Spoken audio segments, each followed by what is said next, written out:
একদম তো বেকার হয়ে যাব না, যদি মনে করি আবার কোর্টে নামবো, প্র্যাকটিস করব।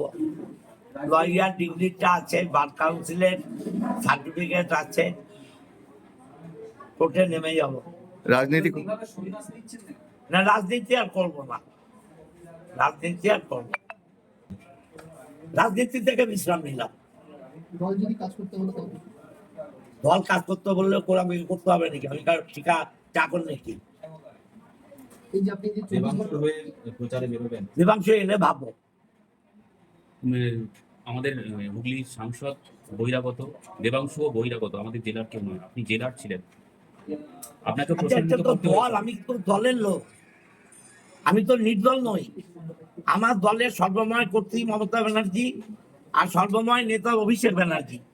তারা যদি মনে করেন যে বাইরের লোক এনে এখানে উপকার বেশি হবে, উপকার তো পেয়েছে, রচনাকে এনে এসিড তো জিতেছে, আবার দেবাংশু আসবে জিতবে, অসুবিধা কি আছে? অভিষেক এবং দিদি মনে করেছে আমার চাইতে দেবাংশু বেটার হবে।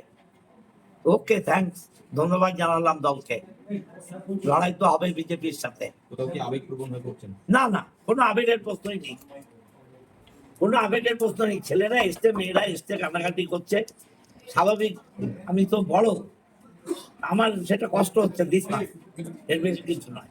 দল মনে করেছে যে আমার চাইতেও দেবাংশু ভালো হবে, কারণ এরা যুবক, এরা অনেক বেশি ফাইটার, আর দেবাংশুর একটা লড়াকু ইমেজ আছে, অতএব নিশ্চয়ই ভালো হবে।